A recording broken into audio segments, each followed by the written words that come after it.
Dave, I have had the chance, being a customer of yours, I had the chance to interact with it in one of these events that you prepare to do with your customers. And I've seen the way the interaction is obtained, and I've seen people, 28 to 10 people in a room, being able to put their ideas forward and be able to design them.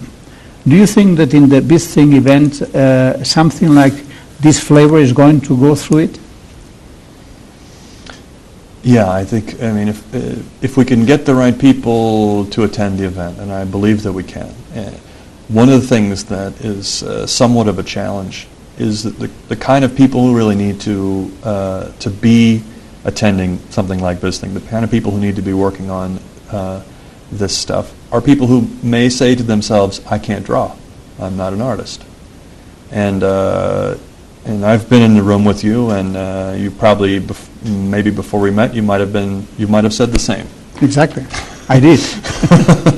And I think you might say something different. Would you say anything different now? Completely. Yeah, and I think the gap comes when we're probably somewhere between 5 and 10 years old. When because I've never met a 5-year-old who didn't know how to draw. Every 5-year-old can draw, and they will demonstrate it at any opportunity. And the difference there is when a 5-year-old is drawing, they're drawing not to try and make something that looks exactly like what they see with the eyes or what you see in a photograph or in a movie, but they're drawing to explore their environment. They're trying to explore the world and also to communicate ideas, convey information. At some point, maybe we learn that art is something that's a specialist field. It's something that not everyone can or should do. We learn that art is about making things look realistic. And I think that's a mistake. I'm not saying that that's not a valid pursuit for many people, but I think what I'm trying to convey to the world is that art or drawing is a way of communicating. It's a way of conveying ideas. It's a language. It's a visual language. In fact, it's the only one of the only languages aside from mathematics that's globally consistent. You can draw. I can go, and you can go anywhere in the world, and you can draw a picture of a hand or of an eye or of a bottle of beer, if that's what you want, and you can show it to someone and you can communicate exactly what you want. You don't have to speak their language. And I think what's happening in business, and I talked a little bit about it before, is that we are becoming so specialized and we're becoming so segmented and compartmentalized because the world is full of information. There's so much information to digest and to work with that we have to become specialists. We develop our own language.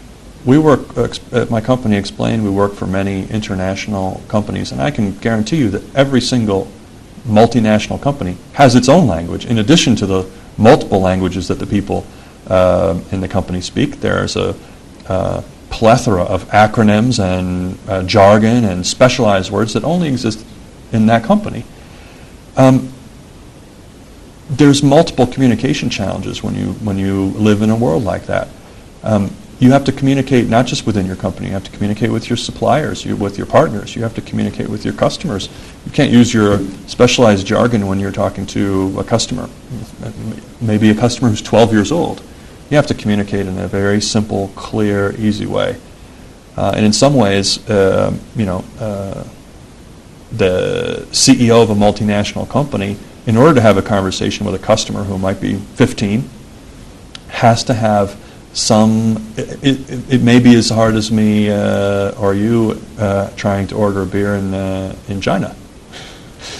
There may be that much of a language gulf.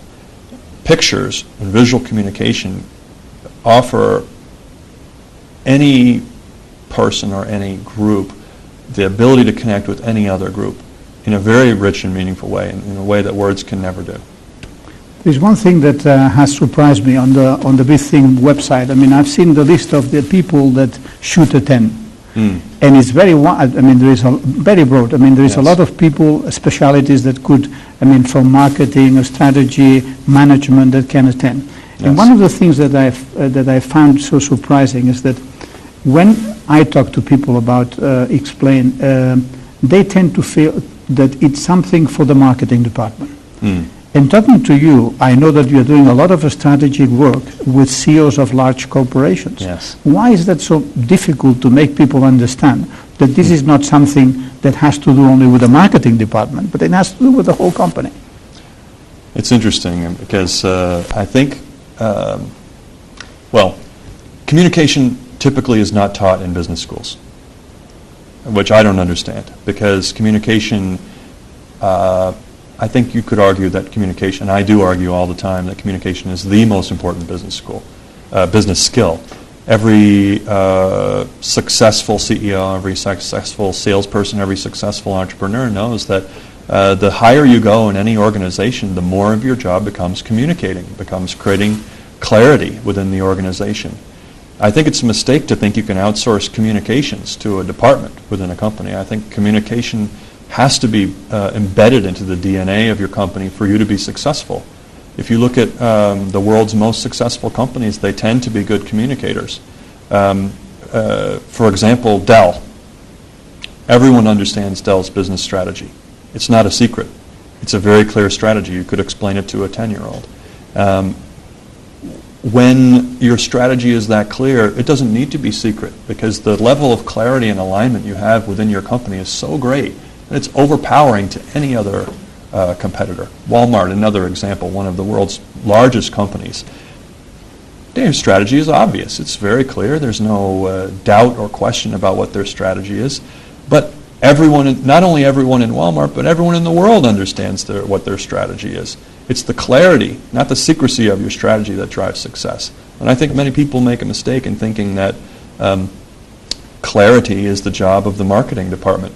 The marketing department can only communicate successfully what you were able to articulate internally successfully.